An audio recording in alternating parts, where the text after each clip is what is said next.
దేవునికి స్తోత్రం. దేవుని పరిశుద్ధ నామముకు మహిమ కలుగును గాక. ఆమేన్. జీవము కలిగిన దేవుడు మన రక్షకుడునైన యేసుక్రీస్తు వారి దివ్య నామమున అందరికీ వందనాలు. ఈనాటి ధ్యానాంశముగా పరిశుద్ధ గ్రంథంలో సామెతలు 31వ అధ్యాయం 25వ వచనం నేను చదువుతాను, దయచేసి ఆలకించండి, గమనించండి. నడికట్లను వర్తకులకు అమ్మును, బలమును ఘనతయు ఆమెకు వస్త్రములు. ఆమె రాబో కాలము విషయమై నిర్భయముగా ఉండును. చిన్నమాట ప్రార్థన చేస్తాను. మా ప్రియ ప్రభువా,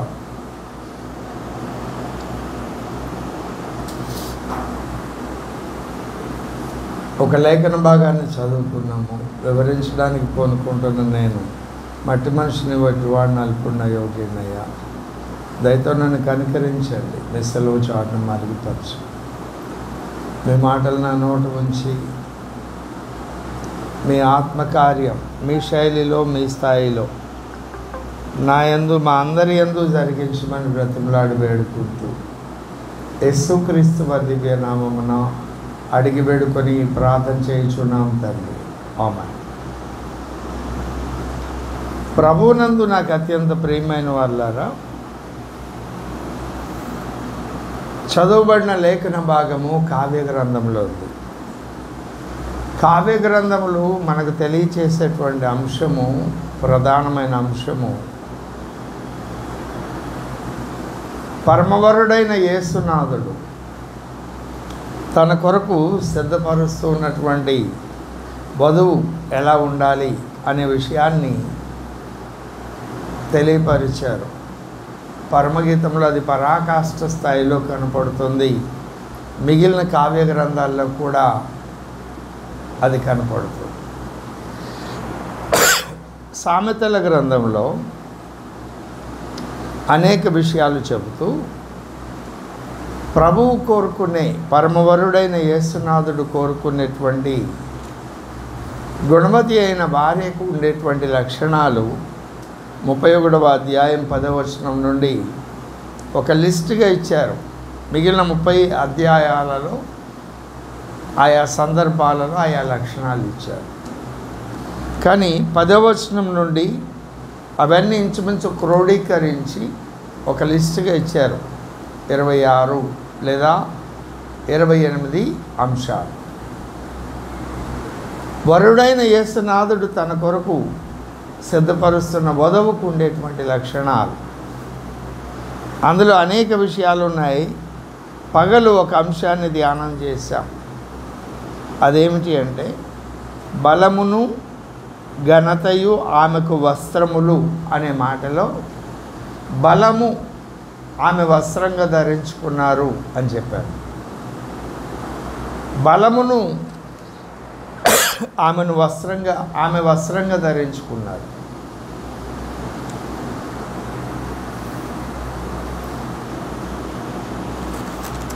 బలము, వస్త్రం, ఘనత ఆమె వస్త్రంగా ధరించుకున్నారు. ఎందుకు అనే ప్రశ్న మనకు ఎదురైనప్పుడు, వధువును సిద్ధపరుస్తున్న వరునికి కూడా ఆ లక్షణాలు ఉన్నాయి. ఆయనకి ఏ దైవిక లక్షణాలు ఉన్నాయో అవన్నీ ఆ వధువుకి కావాలి అని ఆయన కోరుకుంటున్నాడు. పగలు చూపించాను కొన్ని వచనాలు. యోబు గ్రంథం 12వ అధ్యాయం 16వ వచనంలో బలమును జ్ఞానమును ఆయన స్వభావ లక్షణాలు. ఇలా అనేక విషయాలు బలాన్ని గురించి మనం పగటి సమయమందు ధ్యానం చేశాం. యెహోవా నా బలమా అనే అంశంలో దేవుడు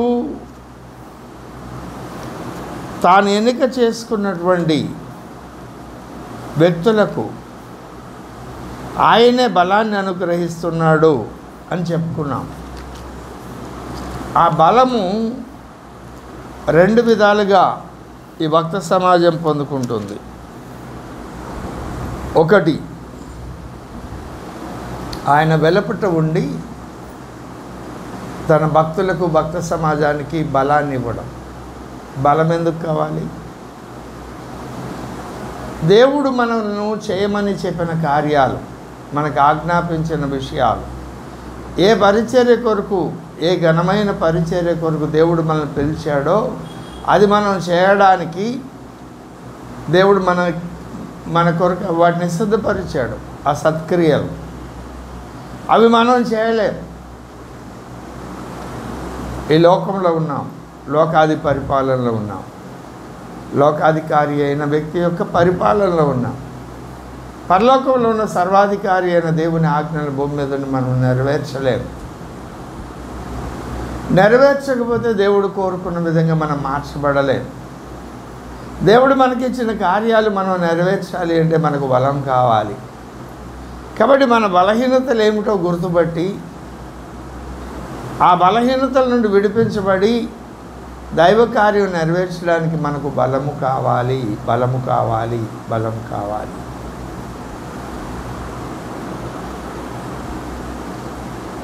ఆ బలము దేవుడు రెండు విధాలుగా ఇస్తారు అని చెప్పారు. ఒకటి, మనం ఆ బలహీనతలో ఉన్నప్పుడు లేదా ఆ దైవ కార్యం నెరవేర్చాలని పూనుకున్నప్పుడు అది నెరవేర్చలేక ప్రభువా అని చేతులెత్తితే ఆ కార్యము నెరవేర్చడానికి అవసరమైన బలాన్ని ఇవ్వడం. టీబీ పేషెంట్కి కనుక అంచెలంచెలుగా ఆహారాన్ని ఇస్తాం, బలమైన ఆహారాన్ని బయట నుండి ఇచ్చినట్టు. ఆ ఆహారాన్ని తీసుకునే కొలది ఆ వ్యక్తి బలాన్ని పొందుకుంటూ ఉంటారు గ్రాడ్యువల్గా. ఆ పని తన పనులు తను చేసుకోవడం, తర్వాత తన కొరకైన పనులు తను చేయడం, ఇట్ టేక్స్ టైం. ఆహారము, ఆ బలమైన ఆహారం లేనప్పుడు అతను బలహీనుడు అయిపోతాడు. ఇది ఒక పద్ధతి. దీనికి బెస్ట్ ఎగ్జాంపుల్ పాత నిబంధన గ్రంథంలోని భక్తులు. ఆయా భక్తుల ద్వారా దేవుడు తన కార్యాలు జరిగించాలి అనుకున్నప్పుడు ఆ వ్యక్తులను దేవుడు ఆత్మవశులను చేసుకొని ఆ కార్యాలు నెరవేర్చారు. ఆ తర్వాత వారి మీద నుండి ఆయన వెళ్ళిపోయారు పరిశుద్ధ ఆత్మ. కాబట్టి ఇద్దరు భక్తుల్లో తప్ప మిగిలిన అందరి పాత నిబంధన భక్తుల్లో కొన్ని లోపాలుగా కనపడుతున్న విషయాలు మనం చూడగలుగుతున్నాం. అబ్రహాం అబద్ధమాడారు, మోషే ద్రోహులారు అన్నారు, దావీదు గారు బత్షెబా విషయంలో పడిపోయి మళ్ళీ తిరిగి లేపడ్డారు. ఇలా ఆయా భక్తుల్లో కొన్ని లోపాలు. ఆ శక్తి వారి మీదకి వచ్చినప్పుడు వారిని దేవుడు ఆత్మవశులను చేసుకున్నప్పుడు వారి దైవ కార్యాలు నెరవేర్చారు. కానీ ఆ పరిస్థితిని బయటకు వచ్చినప్పుడు ఆ అనుభవాన్ని కలిగలేదు. ఇంకొక అనుభవం, బలమయ్యున్న దేవుడు తానే వచ్చి ఆ భక్తుని లోపల నివసించి ఆ భక్తుని ద్వారా దేవుడు చేయాలి అనుకున్నటువంటి దైవ కార్యం ఆయనే ఆ భక్తుల్లో ఉండి చేయడం. ఇది క్రొత్త నిబంధన భక్తుల్లో మనం చూస్తాం. ఎవరైతే ఆయన ఆజ్ఞలను నెరవేరుస్తున్నారు, లేదు ఆయన్ను ప్రేమిస్తున్నారు, ప్రేమిస్తే ఆజ్ఞలు నెరవేరుస్తారు, ఆజ్ఞలు నెరవేరుస్తున్నారు, వారి యొద్దకు ఆయన వచ్చి ఆయన వారితో నివసిస్తున్నాడు. వారిల్లో 14:23 యోహాను సువార్త. దేవుడే మనలో నివసించడం ద్వారా దేవుడు మనకు అప్పగించిన పనులు చేయగలుగుతున్నాడు. ఈ దృశ్యము పాత నిబంధనలో కూడా కొంతమంది భక్తులలో మనం చూడగలుగుతాం. వారి యందు దేవుడు ఉండి వారి కొరకైన దైవ కార్యాలను నెరవేర్చినట్లు. దీనికి ఒక ఎగ్జాంపుల్ 18వ కీర్తన 1వ వచనం, యెహోవా నా బలమా, కదా, యెహోవా నా బలమా. ఆయన యందు నివసించి దావీదు కొరకైన సత్క్రియలన్నిటిలో దావీదు సఫలత పొందేటట్లు, ఒక్కసారి పడిపోయిన స్థితి ఉన్నా ఆ స్థితిలో నుండి కూడా విడిపించడానికి ఆయన బలమే. దావీదు జీవితం కంప్లీట్గా చివరికి చూసినప్పుడు దావీదు తన తరం వారికి దేవుని సంకల్పం చొప్పున సేవ చేసి నిద్రించాడు. దావీదు దేవుని హృదయానుసారుడై దేవుని ఉద్దేశములన్నీ నెరవేర్చాడు. పౌలు భక్తుడు ప్రయాసపడింది నేను కాదు, నా యందు ఉన్న దేవుని కృపయే. అంటే దేవుడే మనలో బలముగా ఉండి ఆయనే మన కొరకైన సత్క్రియలు నెరవేర్చడం ఒకటి. రెండు, ఆయన ఆ వ్యక్తుల వెలపటి ఉండి ఆ దైవకార్యం ఏ వ్యక్తి ద్వారా చేయించాలి అనుకున్నాడో ఆ వ్యక్తి ద్వారా ఆ దైవకార్యం చేయించుకొని ఆయనలో నుండి వెళ్ళిపోవడం, బయట నుండి బలాన్ని ఇవ్వడం. ఇది దావీదు భక్తునికి చెందింది కదా అని మనం అనుకుంటే, ఆసాఫ్ భక్తుడు అంటాడు, ఇది 18వ కీర్తన కదా, ఆపోజిట్ 18ని తిప్పితే 87వ కీర్తన ప్రారంభ వచనంలో మనకు బలమై ఉన్న దేవుడు, మనందరికీ కూడా ఆయన బలముగా ఉండడానికి ఇష్టపడుతున్నాడనే ప్రవచనం ఆసాపు ద్వారా దేవుడు పలికించాడు. దాని నెరవేర్పు క్రొత్త నిబంధన గ్రంథంలో పరిశుద్ధాత్మను పొందుకున్న వారందరిలో కూడా కనబడుతుంది. ఇది వధువు సంఘానికి ఉండేటువంటి బలం ఉండాలి అని దేవుడు నియమించిన విధానం.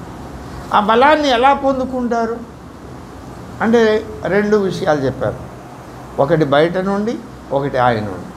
దానికి ఎగ్జాంపుల్ క్రొత్త నిబంధన గ్రంథంలో ఎఫెసీయులకు రాసిన పత్రిక 6వ అధ్యాయం 10వ వచనంలో చూపించారు. తుదకు ప్రభు యొక్క మహాశక్తిని బట్టి ఆయన యందు బలవంతులై ఉండుడి. ఆయన యందు బలవంతులు ఎలా అవుతారు అనే దానికి ఆలోచన చెప్పాను, పగలు ఆ మెసేజ్లో ఉంటుంది. రెండవది, తిమోతికి రాసిన 2వ పత్రిక 2వ అధ్యాయం 1వ వచనంలో కుమారుడు అయిన తిమోతి క్రీస్తు యేసునందు ఆయన కృపను బట్టి బలవంతులం కావాలి. ఇదొక అనుభవం. ఈ అనుభవాన్ని కూడా చెప్పారు. ఆ బలము కలిగి దేవుడు మన కొరకు సిద్ధపరిచినటువంటి దైవ కార్యం భూమి మీద మనము నెరవేర్చడం, ఆ క్రియలు మనకు వస్త్రం. దేవుడు కోరుకునే పెండ్లి కుమార్తెకు ఉండేటువంటి వస్త్రము బలము అనేటువంటిది ఒక వస్త్రం. ఆ బలాన్ని ఎలా పొందుకోగలమో ఆలోచనలు ధ్యానం చేశాం. కాబట్టి ఫిలిప్పీ 4:13 అంటాడు, నన్ను బలపరచువాని యందు నేను సమస్తమును. అది బలపరచువాడు ఆయనే, బలమును అనుగ్రహించువాడు ఆయనే. నేను ఆయన బలమును అనుగ్రహించి ఉన్నాడు అని అంటుంది లేఖనం. రైట్, ఈ అంశాన్ని మనం ధ్యానం చేశాం. ఇప్పుడు ఘనతను వస్త్రంగా ధరింపజేశారు. వస్త్రంగా కలిగి ఉందట పెళ్లి కుమార్తె. ఘనత అంటే ఎవరూ చేయలేని పని ఎవరైనా చేస్తే, ఎవరూ చేయలేని పని ఒక వ్యక్తి చేస్తే ఆ వ్యక్తి మిగిలిన వ్యక్తులందరికంటే గనురాలు. అవునా? ఉదాహరణకు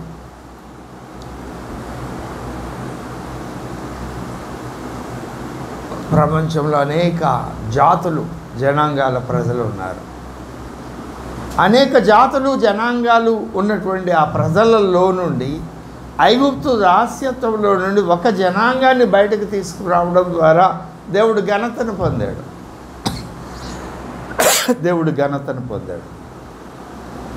ఆ ఘనత ఆయన దగ్గర ఉన్నది, జ్ఞానం ఆయన దగ్గర ఉన్నది, నీతి ఆయన దగ్గర ఉన్నది, ప్రభావం ఆయన దగ్గర ఉంది, దీర్ఘాయుషు ఆయన దగ్గర ఉంది. ఉదాహరణకు సామెతల గ్రంథం 8వ అధ్యాయం 18వ వచనం.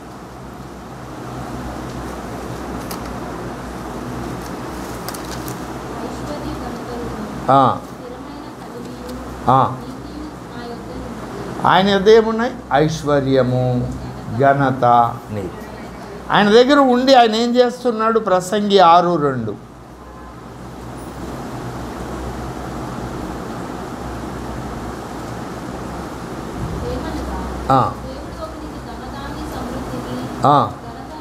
ధన ధాన్య సమృద్ధిని ఘనతను దేవుడు అనుగ్రహిస్తున్నాడు.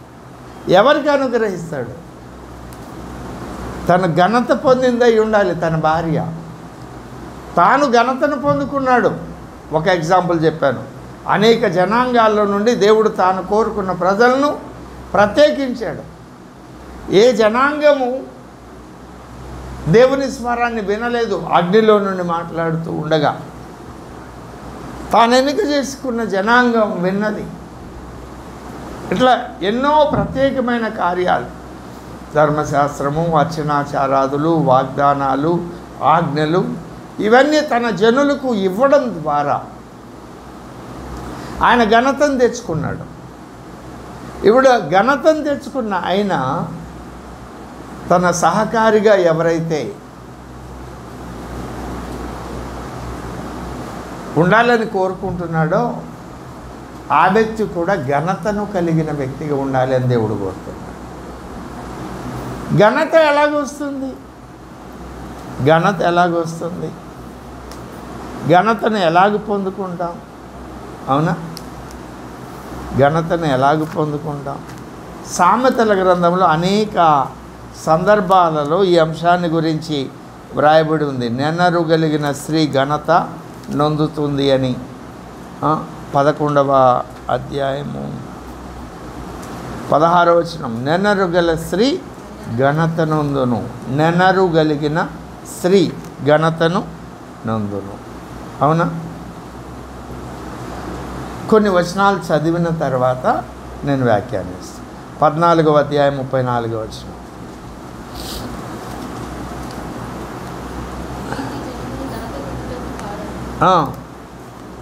నీతి. ఏ నీతి? దేవుని నీతి ఘనత, జనులు ఘనతకి ఎక్కుటకు కారణమవుతుంది. నువ్వు దేవుని నీతిని నెరవేర్చడం ద్వారా ఘనతను పొందుకుంటావు. 19వ అధ్యాయము 11వ వచనం.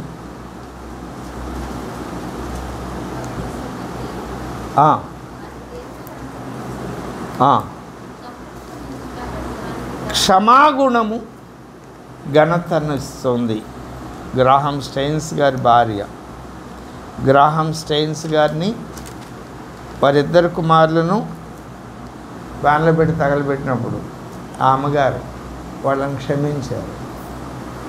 ఆమెను ఇప్పుడు జ్ఞాపకం చేసుకుంది కదా. క్షమాపణ అనేటువంటిది ఘనతను తీసుకొస్తుంది కదా.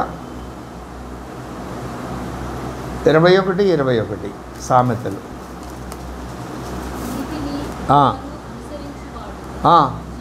నీతిని కృపను అనుసరించువాడు జీవమును నీతిని ఘనతను పొందును. జీవమును నీతిని ఘనత. ఎవరు? నీతిని కృపను అనుసరించు. మళ్ళా నీతిని పొందుకోవడం ఏమిటి? అవునా? 22:4.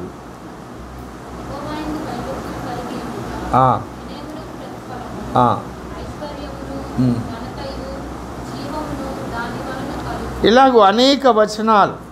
ఆయన యందు భయభక్తులు కలిగి ఉండుట, ఆయన నీతిని నెరవేర్చుట, ఇవి నెనరు కలిగినటువంటి స్థితి, ఇవన్నీ కూడా ఘనతకు కారణాలు. 25:2.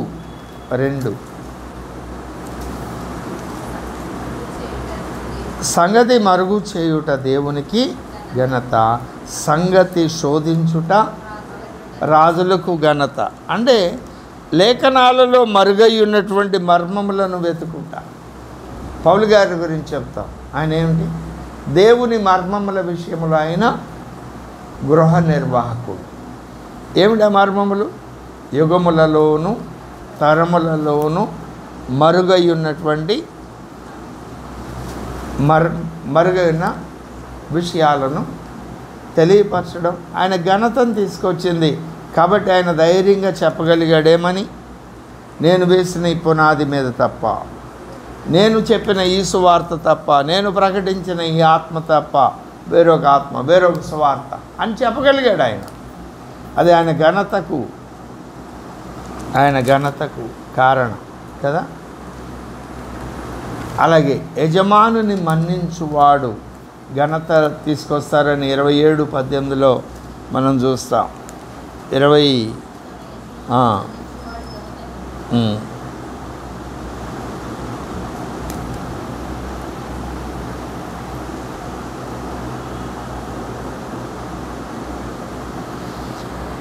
అలాగే 28:12 ఇలాగ అనేక వచనాలు.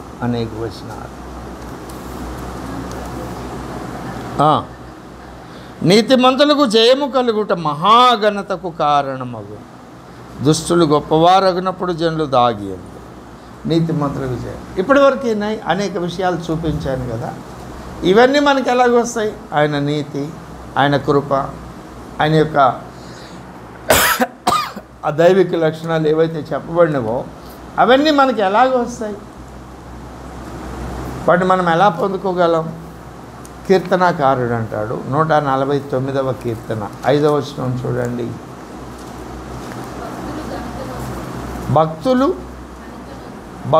భక్తులు అంటే దేవుణ్ణి అంగీకరించి అనుకరించేవాడు. ఘనత నొంది ప్రహర్షించుదురుగాక వారు సంతోషభరితులై తమ పడకల మీద ఉత్సాహగానం. ఎందుకు భక్తులు అలాగ చేస్తారు? 9వ వచనం ఏమండి?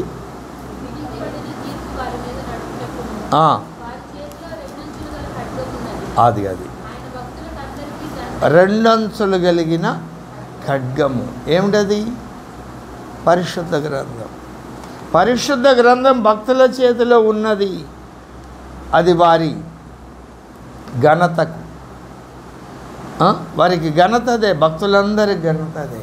దేవుని వాక్యాన్ని ఎవరైతే వారి చేతిలో భద్రపరుచుకున్నారు. ఎందుకట?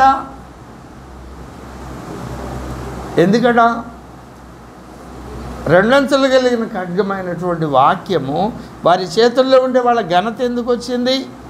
విధింపబడిన తీర్పు వారి మీద నడుపుటకును వారి చేతుల్లో రెండంచులు కలిగిన ఖడ్గం ఉన్నది. ఆయన భక్తులందరికీ కూడా విధింపబడిన తీర్పు వారి మీద నడుపు. ఎవరెవరి మీద? క్రొత్త నిబంధనలో చెప్తాడు, లోకమునకు, దేవదూతలకు ఆ తీర్పును నడపడ. దానికి ముందు మనం తీర్పు తెచ్చుకోవాలి. ఎక్కడ? ప్రభు వాళ్ళ దగ్గర. ఈ మాటలు మనసును పెట్టండి. నేను మీకు పరిచయం చేస్తున్న అంశము బలము, ఘనత, ఆమెకు వస్త్రములు. ఘనత మరియు బలము, ఆమెకు వస్త్రములు. ఎవరెవడ? పెండ్లి కుమార్తె. బలము గురించి పగలు ధ్యానం చేశాం. ఇప్పుడు ఘనతను గురించి ధ్యానం చేస్తూ ఆ ఘనత ప్రభావాలు, లేకుంటే ఘనత నీతి, లేకుంటే ఘనత క్షమాపణ, లేకుంటే ఆ ఘనత మరియు దానితో చెప్పబడినటువంటి దైవిక లక్షణాలన్నీ ఆయన యొద్ద ఉన్నాయి. 86వ కీర్తనలో ఆ మాట చెప్తాడు చూడండి. 84 96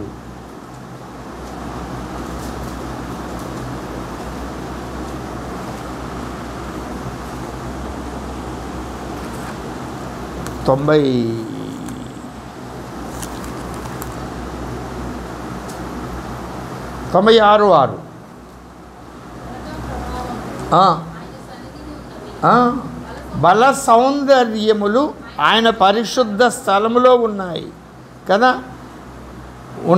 ఆయన పరిశుద్ధ స్థలములో ఉన్నాయి. వాటి గురించి మనకిచ్చిన వాగ్దానం 84:11 దేవుడైన యెహోవా సూర్యుడును కేడెమును అయి ఉన్నాడు. యెహోవా కృపయు ఘనతయు అనుగ్రహించును. ఎవరికి? యథార్థంగా ప్రవర్తించు వారికి ఆయన ఏ మేలు చేయకమాండు. ఏమిటి ఆయన చేసే మేలు? ఆయన నీతిని మనకు అనుగ్రహించడం. నీతిని అనుగ్రహించి నీతిని అనుభవిస్తూ నీతిని నెరవేరుస్తున్న వారికి విజయాన్ని అనుగ్రహించడం. ఆయన నీతిని పొందుకోవడమే ఘనత. ఆ నీతిని పొందుకొని నీతిని అనుభవిస్తూ ఆ నీతిని ప్రకటిస్తూ ఉన్న వారికి విజయాన్ని అనుగ్రహించడం మహాఘనత. ఆ ఘనతను పొందిన పెండ్లి కుమార్తె కొరకు ఆయన ఎదురు చూస్తున్నాడు. ఘనతను పొందుకోవాలంటే ఏం చేయాలి? దేవుని వాక్యం. దేవుని వాక్యంలో ఏమున్నాయి? దేవుని తీర్పులు ఉన్నాయి, దేవుని న్యాయ విధులు ఉన్నాయి, దేవుని నీతి ఉన్నది, దేవుని యొక్క దైవిక లక్షణాలు, వ్యక్తిత్వ లక్షణాలన్నీ లేఖనాల్లో ఉన్నాయి. వాటిని ఏవైతే మనకు వాగ్దానం చేయబడ్డాయో వాటిని మనం స్వతంత్రించుకోవడం ద్వారా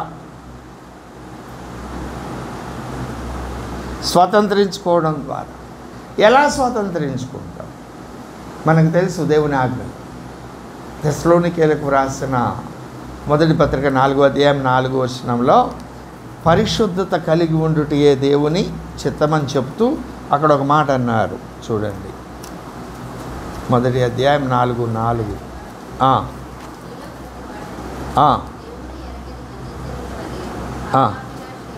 కాక పరిశుద్ధత యందును ఘనత యందును తన ఘటమును ఎట్లు కాపాడుకొనవలెనో. పరిశుద్ధతను ఎలా కాపాడుకుంటాం? బంగారం ఎలా పరిశుద్ధపరచబడుతుంది? వెండి ఎలాగూ పరిశుద్ధపరచబడుతుంది, ప్రకాశమానంగా మారుతుంది? పుటం వేయడం ద్వారా. ఈ మాట పేతురు రాస్తూ మొదటి అధ్యాయం 7వ వచనంలో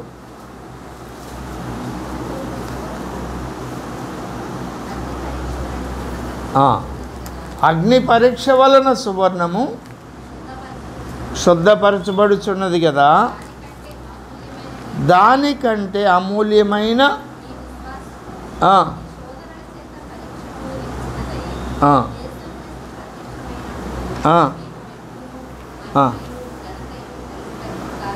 అది కాదు కదా.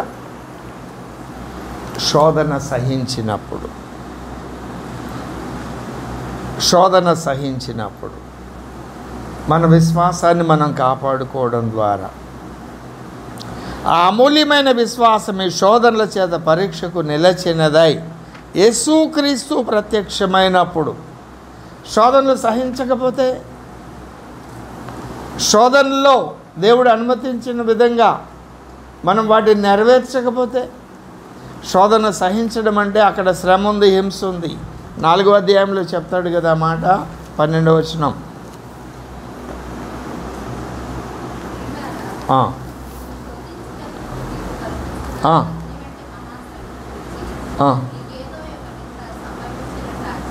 ఆశ్చర్యపడకుడి, క్రీస్తు మహిమ బయలుపరచబడినప్పుడు మీరు మహా ఆనందముతో సంతోషించు నిమిత్తము. సంతోషించండి శ్రమ వచ్చినప్పుడు, అగ్నితో పుటం వేయబడినప్పుడు. అప్పుడేమవుతుంది? క్రీస్తు నామము నిమిత్తము మీరు నింద పాలైన ఎడల మహిమా స్వరూపి అయిన ఆత్మ, అనగా దేవుని ఆత్మ మీ మీద నిలుచుచున్నాడు. ఇదే మాట ఇంకొక కోణంలో తిమోతికి చెప్తాడు చూడండి. అగ్ని వలన బంగారం పుటం వేయబడినట్టు దేవుని నీతిని నెరవేర్చడానికి మనం పూనుకున్నప్పుడు మనకి శ్రమ కలుగుతుంది, హింస కలుగుతుంది. అవి సహించినప్పుడు, ఆ నిందను సహించినప్పుడు, ఆ శ్రమను సహించినప్పుడు దేవుని ఆత్మ మన మీద నిలవబడుతుంది, ఆత్మ మనల్ని నడిపిస్తుంది. తద్వారా ఘనతను మనం పొందుకుంటాం. అలా ఘనత పొందిన వ్యక్తుల సమాజం పెండ్లి కుమార్తె వర్గం. ఇది ఇంకొక కోణంలో చెప్తారు. ఈ అగ్నిలో పుటం వేయబడ్డానికి అనే మాట ఇంకొక కోణంలో మనం దైవభక్తి సాధన చేశాం. తిమోతికి వ్రాసిన 2వ పత్రిక 2వ అధ్యాయం 21వ వచనం. వీటిలో చేరక 5వ వచనం.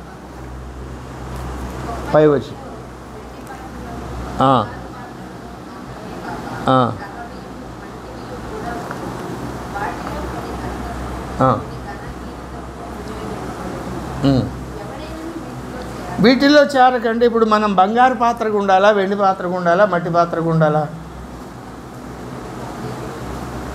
దేవుని ఇంటిలో మనం ఏ పాత్రగా ఉండాలి?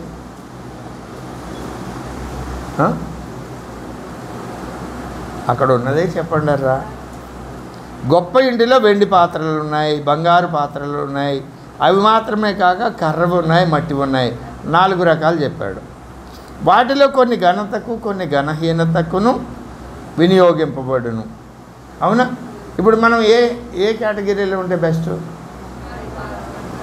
బంగారు పాత్రలు. అవునా? ఏమండి? క్రింద రాశాడు 21లో, ఎవడైనను వీటిలో చేరక, ఈ 4టిలో చేరక తన్ను తాను పవిత్రపరుచుకొనిన ఎడల వాడు పరిశుద్ధపరచబడి యజమానుడు వాడుకొనుటకు అర్హమైన ప్రతి సత్కార్యమునకు సిద్ధపరచబడి ఘనత నిమిత్తమైన పాత్ర అయ్యింది. నీ కొరకైన దేవుని సంకల్పం నెరవేర్చబడడానికి నువ్వు ఎలాగ ఉంటే దేవుని చేతిలో భద్రపరచబడి వాడబడతావు. నేను బంగారంలాగా ఉండాలి, వెండిలాగా ఉండాలి, లేకుంటే కర్ర పాత్ర, లేకుంటే మట్టి పాత్రగా ఉండాలి అనేది మన నిర్ణయం, మన ఆలోచనగా. మనల్ని మట్టి పాత్రగా ఉపయోగించడం దేవుని చిత్తం అయితే ఆయన అలాగ ఉపయోగించి ఆయన కార్యాన్ని నెరవేర్చుకుంటాడు. బంగారు పాత్రగా ఉండడం ఆయన చిత్తం అయితే బంగారు పాత్రగా మలుచుకొని ఆయన ఉపయోగించుకుంటాడు. ఏ పాత్రగా చేయాలనేది ఆయన ఇష్టం. కానీ మనం వాటిల్లో చేరక వాటిని కోర ఆయన, అయ్యా నా పట్ల నీ సంకల్పం, వాటిల్లో చేరక యజమానుడు వాడుకొనుటకు, యజమానుడు వాడుకోవాలి అంటే తను తాను పవిత్రపరచుకునే ఎడల వాడు పరిశుద్ధపరచబడి. తను తాను పవిత్రపరచుకునేది ఎక్కడ? ప్రభు బల్లది. ప్రతిరోజు మనల్ని, మన పాపాన్ని మనం ఒప్పుకొని మనం విమర్శించుకున్నా దాని యొక్క నెరవేర్పు ప్రభు బల్ల దగ్గర. అవునా? పరిశుద్ధపరచబడి యజమానుడు వాడుకొనుటకు అర్హమైన ప్రతి సత్కార్యమునకు సిద్ధపరచబడి ఘనత నిమిత్తమైన పాత్ర అయి ఉండెను. అప్పుడేం జరుగుతుంది? ఆయనకు అప్పగించుకొని, పరిశుద్ధపరచుకొని ఆయనకు అప్పగించుకోవడం మనం చేయాల్సిన పని. అప్పుడు ప్రతి సత్కార్యము చేయడానికి, ఏ సత్కార్యం చేయడానికి దేవుడు ఉద్దేశించాడో ఆ సత్కార్యం చేయడానికి దేవుడు మనల్ని నిర్వహిస్తాడు. సత్కార్యం అంటే రోమీయులకు రాసిన పత్రిక 2వ అధ్యాయం 7వ వచనం,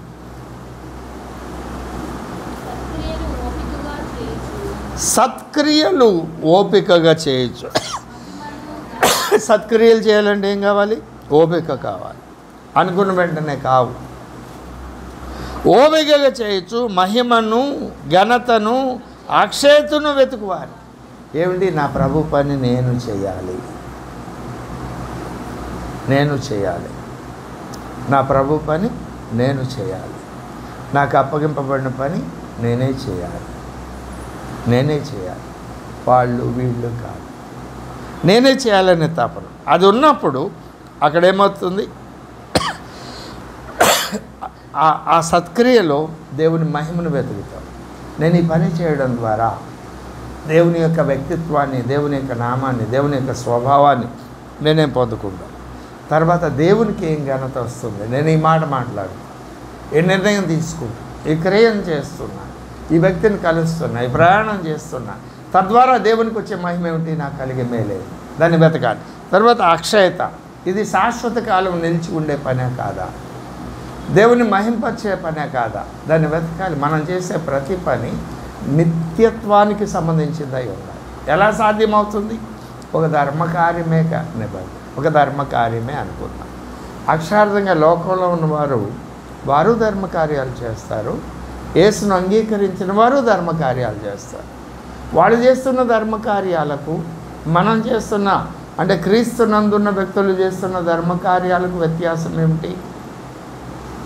వారు ఆ ధర్మకార్యం చేసినప్పుడు వారి ప్రాణం సంతోషపడాలి, దానికి ఘనత రావాలి, దానికి మహిమ రావాలి, దానికి పబ్లిసిటీ కావాలి. అవును, ఈ భూమి మీదే ఆ ధర్మకార్యం యొక్క ఫలితాన్ని వారు అనుభవించాలి. వారి దృష్టి అది ప్రాణ సంబంధమైన ధర్మకార్యం, మనము ఆత్మ సంబంధమైన ధర్మకార్యం. మనం చేసిన ధర్మకార్యం అది అక్షరార్థ భౌతికపరమైన ధర్మం కానీ ఆత్మ సంబంధమైన ధర్మకార్యం కానీ ఆ వ్యక్తి రక్షణ పొందాలి, ఈ వ్యక్తి ఆత్మీయంగా ఎదగాలి, ఈ వ్యక్తి అభిషేకాన్ని పొందుకోవాలి, ఆ సంఘం అగ్నిబలి మండాలి. అయ్యా ఈ పట్టణంలో అపోస్తలుడు లేడు, ఉన్నాడేమో తెలియదు, ఒకవేళ వింటే మాకు బయలుపరచు, మేము ఆయన్ని అంగీకరించి వెంబడిస్తాం. ఒకవేళ లేరు, నువ్వెవరిని లేవనెత్తావో, లేదు ఎక్కడి నుండి అయినా తీసుకొస్తావో, ఆ పట్టణానికి మేలు చేయడానికి అది నీవు చేసే సత్కార్యం. దాని వెనుక ఆ పట్టణం క్షేమాభివృద్ధి పొందాలనే నీ హృదయ వాంఛ ఉన్నది. అవసరమా కదా అపోస్తలులు? ఎంత గందరగోళంగా ఉంది ఈనాటి దేవుని సంఘం.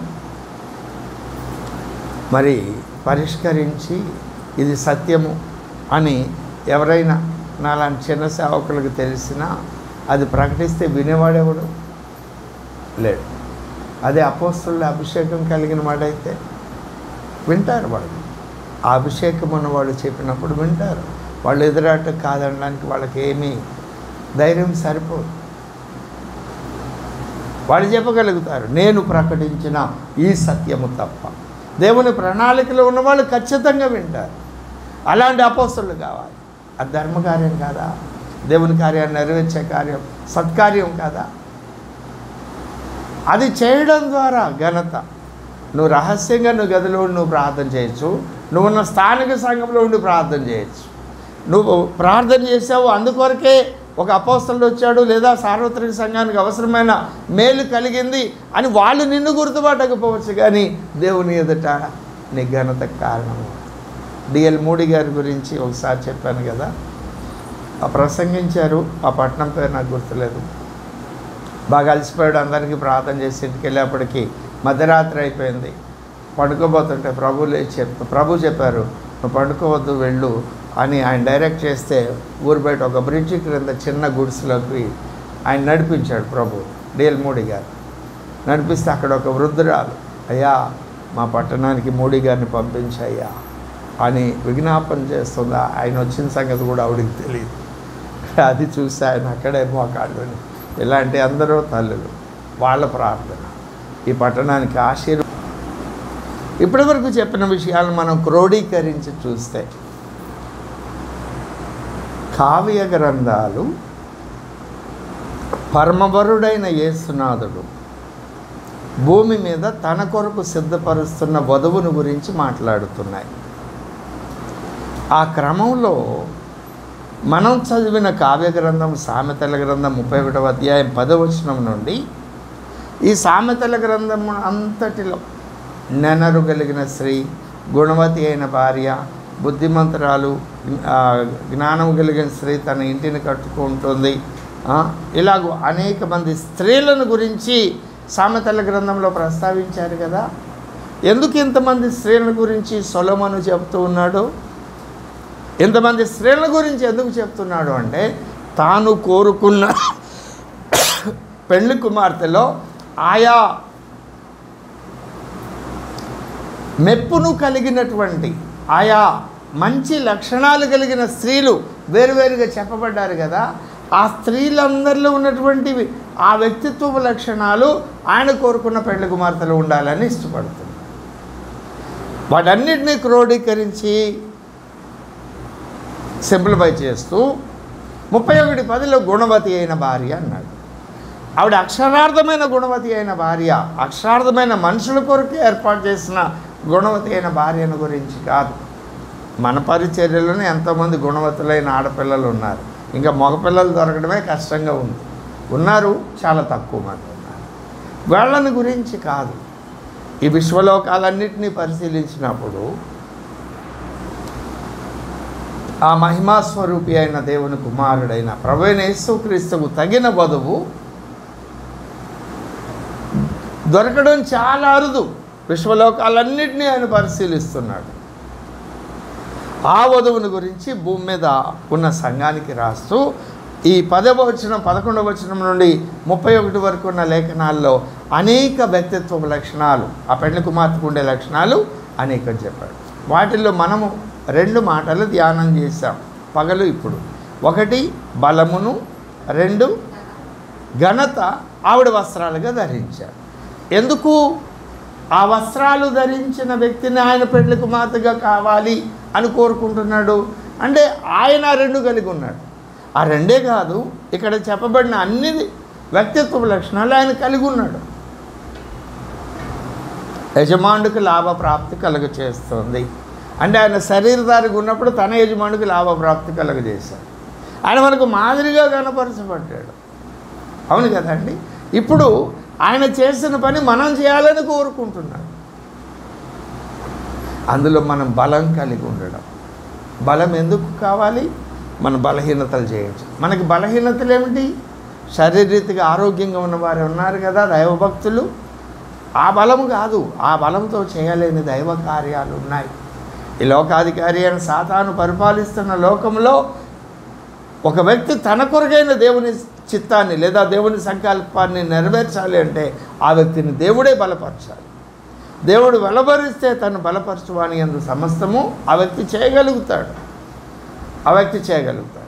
ఆ అనుభవాలను మనం క్షుణ్ణంగా పరిశీలించినప్పుడు దేవుడు బలము అనుగ్రహించుట అనే ప్రక్రియ 2 విధాలుగా జరుగుతుంది. 1 వెలుపటి నుండి బలం అందించడం, 2 ఆయనే మనయందు బలముగా ఉండి ఆ తండ్రి సంకల్పాన్ని మన జీవిత కాలంలో భూమి మీద నెరవేర్చడం. దానికి ఎగ్జాంపుల్స్ ఓల్డ్ టెస్టమెంట్ భక్తులను చూపించాను. వారు బలాన్ని పొందుకున్నప్పుడు దైవ కార్యాలు నెరవేర్చారు. ఆత్మవశులై ఆ కార్యాలు నెరవేర్చిన వారు ఆత్మవారి ఎదురుండి వెళ్ళిపోయినప్పుడు బలహీనలుగా ఉండడం మనం చూస్తాం. గిద్యోను ఆయన పరాక్రమం కలిగిన బలాఢ్యుడా. ఆత్మవశుడై ఉన్నప్పుడు తక్కువ మందితో లక్షల మంది శత్రువులను జయించినట్లుగా మనం చూస్తాం. అది వెళ్ళిపోయిన తర్వాత ఏఫోదును విగ్రహంగా చేసుకొని పడిపోయినట్లుగా ఇట్లా ప్రతి భక్తుని జీవితంలో కూడా ఆ సన్నివేశాలు మనం చూస్తాం. అదే క్రొత్త నిబంధన గ్రంథానికి వచ్చేటప్పటికీ ఆయన్ను ప్రేమించిన వారు అనగా ఆయన ఆజ్ఞలు నెరవేర్చేవారు ఎవరైతే ఉన్నారో వారిలోనికి వారి యొద్దకు వచ్చి ఆయన తండ్రి కుమార పరిశుద్ధాత్మను నివసిస్తారు అని యోహాను సువార్త 14:23లో మనం చూస్తున్నాం. ఆయనే మన యందు ఉంటే కొరింథీయులకు రాసిన మొదటి పత్రిక 1వ అధ్యాయం 31వ వచనం ప్రకారం అతిశయించువాడు